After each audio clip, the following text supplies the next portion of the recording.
part number right there.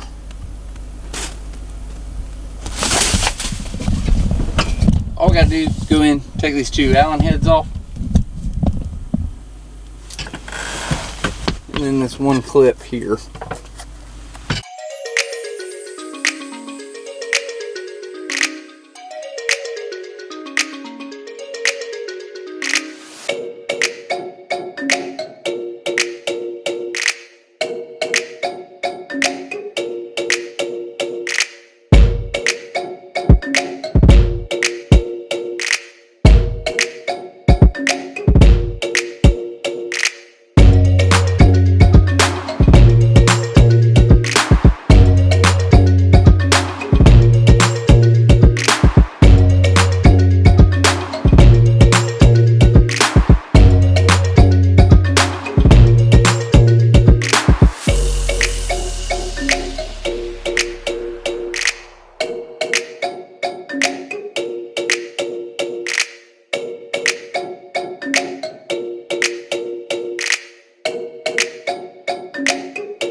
Alright, so that is how you replace it. I was going to replace, I thought I had the extra mount that it actually mounts to the side of the seat with, so you don't actually have to take those Allen screws out. But all it's held in was the two bolts, one here and one there.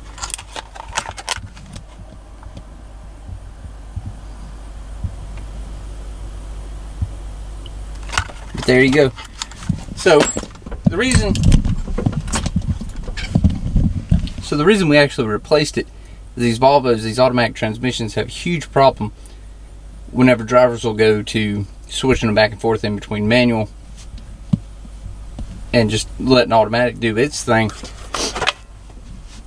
It's either going to be the spigot bearing in the transmission. You'll notice that whenever you go to put it in reverse when it's under load, and it jumps really bad. Now, a lot of people think automatically the transmission's failing, which may not be the case, but the actual shifter was actually failing. So that's why I went ahead and replaced it.